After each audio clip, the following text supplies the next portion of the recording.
ওনার বাসা থেকে টেলিফোন আসে আমাদের একজন ডাক্তারের কাছে, ডক্টর রিজভী বলেন। উনি তখন দৌড়ায় চলে যান 7টার দিকে ওনার বাসায়। বাসায় গিয়ে দেখেন যে উনি খুবই অসুস্থতার মধ্যে ভুগতেছেন। তখন ওনাকে নিয়ে চলে আসেন চট করে।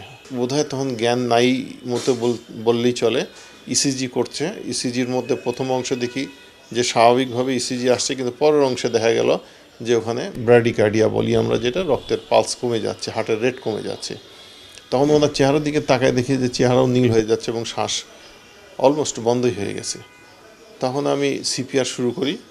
সিপিআর শুরু করার পরে আমি ওনাদেরকে জোরে চিল্লায় বললাম যে ওনাকে ভেন্টিলেটারে তাড়াতাড়ি দেন আপনারা, আমি এদিকে সিপিআর চালাতে থাকি। তো ওনারাও চট করে ভেন্টিলেশনে দিয়ে দিলেন। দেওয়ার পরে কিছুক্ষণ এই সিপিআরটা কন্টিনিউ করার পরে দেখা গেল যে ওনার হার্টটা আবার সচল হয়ে গেছে। তখন সচল হয়ে যাওয়ার পরে তখন বিভিন্ন প্রয়োজনীয় ওষুধ, ব্লাড প্রেশার উঠাবার, রক্ত তরলের ওষুধ, এইগুলো দেওয়া হলো এবং প্রয়োজনীয় পরীক্ষার জন্য পাঠানো হলো। এবং সাথে সাথে আমরা সিদ্ধান্ত নিলাম যে ওনার একটা অ্যাঞ্জিওগ্রাম করা দরকার। সেখানে আমরা অ্যাঞ্জিওগ্রাম করে দেখি যে তার 3টে নালিতেই ব্লক পাওয়া গেল।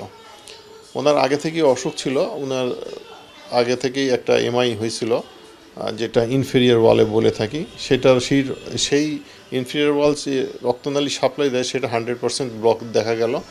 এবং এলসিএক্স যেটা মধ্যবর্তী নালী সেটা তো 80%, এবং যেটা প্রধান নালী এলএডি বলি আমরা, যেটা হার্টের 2/3 সাপ্লাই দেয়, সেই অংশতে দেখি 99%, এবং ওখানে রক্ত চলাচল খুবই কম, নাই বললেই চলে।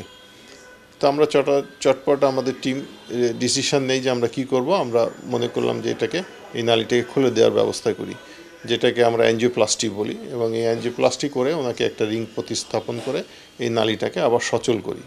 উনি এর পরবর্তীতে যে অবস্থা দেখা যায় খুবই ভালো। ঘন্টা দুয়েক ওনার প্রেশার টেশার সব কিছুই স্টেবল ছিল।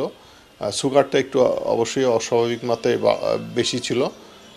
তারপরে ওনাকে আমরা শিশুতে স্থানান্তর করার পরে কিছুক্ষণ পরে যখন দেখা গেল যে প্রেশার কমে যাচ্ছে, তখন আমরা চিন্তা করলাম যে কি করা যায়। তখন ডিসিশন নিলাম যে আমরা একটা আইবিপি নামে একটা যন্ত্র আছে, যেটাকে বলা হয় ইন্ট্রাঅ্যাওর্টিক বেলুন পাম্প, সেই বেলুন পাম্পটা ওনার শরীরে প্রতিস্থাপন করা হয়।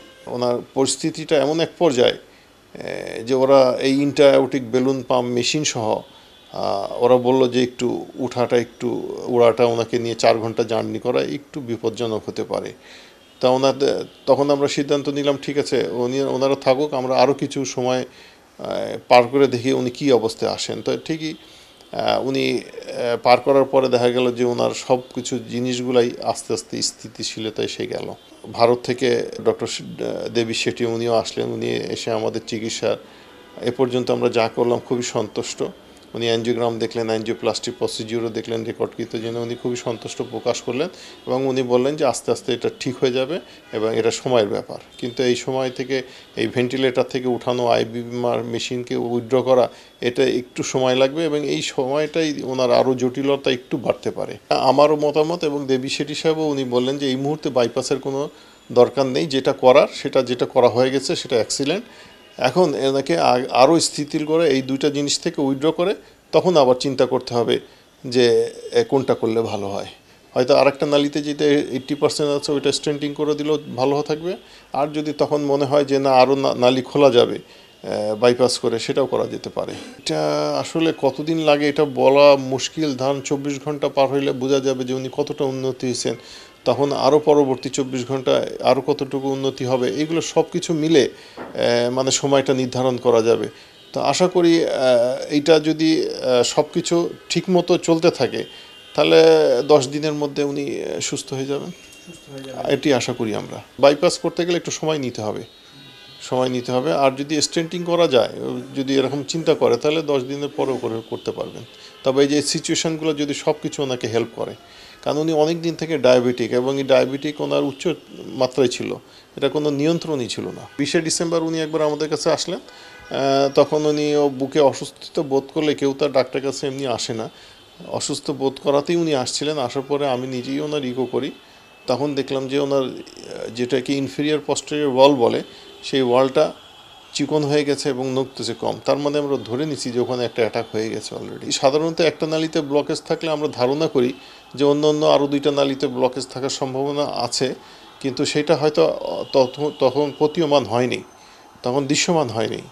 এবং ওনার পাম্পিং ক্যাপাসিটিও কমে 47-এ চলে আসছিল, যেটা স্বাভাবিক মাত্রায় 60 থেকে 60% টু 70% নর্মাল থাকে। কিন্তু উনি আসলে এতই ব্যস্ত ছিলেন, বলেন যে এই মুহূর্তে ভর্তি হওয়া ওনার পক্ষে সম্ভব নয়, তবে যতটা সম্ভব ওষুধপত্র খেয়ে যতটা সম্ভব বিশ্রামের মধ্যে উনি কাজ করতে পারেন সেটাই চেষ্টা করবেন। হার্টের ব্যাপার তো যে কোনো মুহূর্তে যে কোনো দুর্ঘটনাও ঘটতে পারে, আবার ভালো হলে দ্রুত ভালো হয়ে যেতে পারে। আমরা ওনার মঙ্গল কামনা করতেছি, ওনার শারীরিক যাতে দ্রুত ভালো হয়ে আসতে পারে এনার জন্য আমরা মনে প্রাণে দোয়া করছি।